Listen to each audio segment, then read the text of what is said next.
sailors who wanted me to introduce them to my mother, who was young and lovely and almost terminally seasick. When I was about 14, I made one wild attempt at sailing.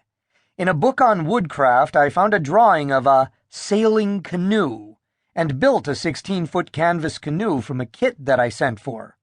It came complete: wood, glue, canvas, nails, and paint for just $31.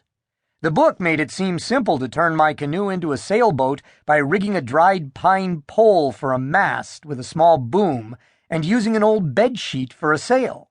I set it up with the canoe tied to a dock on a lake in northern Minnesota. I tied it fore and aft, though I would not have used those nautical terms yet, so that it was stable. There was a slight breeze blowing from the left rear. Later I learned that this is called the stern port quarter. Following the instructions, I lashed a paddle on the side to act as a lee board to keep the canoe from sliding sideways, and used the other paddle across the stern to steer the canoe. Then I untied the lashings, cast off the dock lines, pulled in the rope tied to the end of the boom, which tightened the main sheet, and to my complete surprise, the canoe shot away from the dock and started across the lake so fast it made a little bow wave. I slammed the steering paddle across the stern and pushed sideways a bit. The canoe turned, caught even more speed, and seemed to leap for the far shore, which lay 3 or 4 miles away.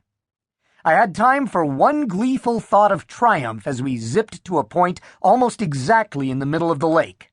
Then the canoe flipped upside down, with a vicious sideways roll that came out of nowhere so fast that I was caught beneath it, my head in the dark, and wondering what had happened.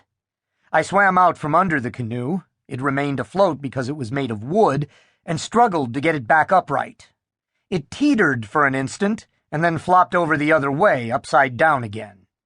Back and forth we went, like a wounded gull, the sail flopping first left and then right, until, finally, I gave up and pulled the mast out, turned the canoe back upright, bailed it out, and paddled it back to shore, swearing that I would never, absolutely never, sail again. So when I first realized I must be on the sea, near the sea, in the sea, I thought of powerboats and not sailboats. Then I began to read about the sea and found that the Pacific Ocean was so enormous it dominated the entire planet. All the land mass in the world could fit inside the Pacific, and there would still be sea around it. If I wanted to know this ocean, and I did, desperately, then I needed a kind of vessel that could cover great distances. The only power vessels with adequate fuel capacity were large ships, and there was no way I could ever afford to own a ship. I would have to use a vessel that used free power, the wind. I would have to use a sailboat. At the time, 1965, I was working in Hollywood, learning to write, and the second thing happened that would change my life forever. I was part of a low-level party circuit of writers who worked on the fringe of films and were not yet successful. We were always trying to meet the right people, to be at the right place at the right time. Yes, I believed then that was the way it was done, until I found that it was the opposite of the truth and taught nothing. A very rich and famous star invited a dozen or so of us up to Lake Arrowhead, to his waterfront home, for a weekend party. I don't know why he invited us. God knows he didn't know any of us and never spoke to us, but it was exactly the kind of party we thought it was important to attend, and we all drove up on Friday night for a glorious weekend at the lake. Lake Arrowhead is a semi-ritzy area, a very small lake in the mountains near Los Angeles, a reservoir lake. Coming from northern Minnesota, where I lived among some 14,000 lakes, visiting this one was not particularly exciting for me.